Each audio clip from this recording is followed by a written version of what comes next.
Ukraine যুদ্ধের মাঝে Russia এক বিশাল কৌশলগত পদক্ষেপ নিয়েছে। ফিনল্যান্ড সীমান্তের মাত্র ১৫০ কিলোমিটার দূরে অলিনিয়া বিমান ঘাঁটিতে রাশিয়ার দূরপাল্লার বোমারু বিমান TU-95 মোতায়েন করেছে মস্কো। সামরিক বিশেষজ্ঞদের মতে এটি শুধু ইউক্রেন নয়, পুরো পশ্চিমা বিশ্বের জন্য একটি শক্ত বার্তা।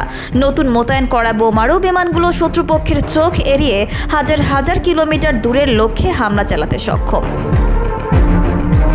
বুলগেরিয়ান মিলিটারি জার্নাল জানিয়েছে, সাইবেরিয়ান বেলায়া ঘাঁটি থেকে রাশিয়া সম্প্রতি TU-95MS নামে দুটি দূরপাল্লার বোমারু বিমান কোলা উপদ্বীপের অলিনিয়া ঘাঁটিতে স্থানান্তর করেছে।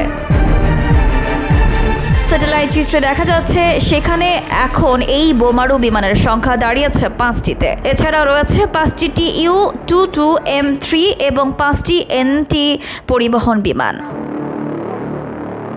এই মোতায়েনের স্থান অলিনিয়া বিমান ঘাঁটি অত্যন্ত কৌশলগতভাবে গুরুত্বপূর্ণ। এটি ইউক্রেন থেকে 1800 কিলোমিটার উত্তর দিকে এবং ফিনল্যান্ড সীমান্তের মাত্র 150 কিলোমিটার দূরে অবস্থিত।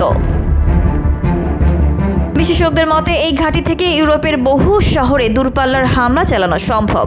রাশিয়া এটিকে শুধু ইউক্রেন নয়, নেটোকে একটি কৌশলগত চ্যালেঞ্জ হিসেবে উপস্থাপন করছে। TU-95MS, যেটিকে নেটোর ভাষায় বলা হয় BRH, মূলত 1950 সালে তৈরি হলেও পরবর্তী দশকগুলোতে এটি অত্যাধুনিকভাবে উন্নত করা হয়েছে। এই বোমারু বিমান ঘন্টায় 700 কিলোমিটার গতিতে টানা 14,000 কিলোমিটার পাড়ি দিতে পারে। এটি বহন করতে পারে Kh-55 বা Kh-101 ক্রুজ ক্ষেপণাস্ত্র, যার পাল্লা 2500 কিলোমিটারেরও বেশি। এসব ক্ষেপণাস্ত্র নির্ভুলভাবে শত্রু সামরিক ঘাঁটি বা অবকাঠামোতে আঘাত হানতে সক্ষম। এই বিমানগুলোতে রয়েছে offshore MS radar, electronic counter measure এবং উন্নত রুট ন্যাভিগেশন সিস্টেম। ফলে এটি শত্রুর আকাশ প্রতিরক্ষা শনাক্ত করার আগেই হামলা চালাতে পারে। এমনকি রাশিয়া দাবি করেছে বিমানগুলো রাডার এভাসিট প্রযুক্তিতে সক্ষম এবং শত্রু আকাশ প্রতিরক্ষার আওতার বাইরে থেকে আঘাত হানতে পারবে। তবে বিমানটির কিছু সীমাবদ্ধতাও রয়েছে। বিশাল আকৃতি ও গর্জনশীল ইঞ্জিনের কারণে এটি সহজেই শনাক্তযোগ্য।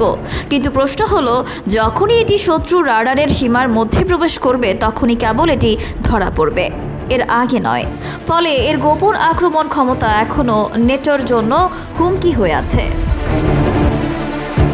বুলগেরিয়ান মিলিটারি মনে করছে, অলিনিয়া ঘাঁটিতে TU-95MS মোতায়েন করে রাশিয়া দুটি বার্তা দিতে যাচ্ছে। এক, ইউক্রেনীয় ড্রোনের নাগালের বাইরে থেকেও রাশিয়া আক্রমণ করতে সক্ষম। 2, পশ্চিমা বিশ্বকে রাশিয়া দেখাতে চাচ্ছে যে তার কৌশলগত বোমারু সক্ষমতা এখনও অক্ষুণ্ণ এবং ভয়ঙ্কর।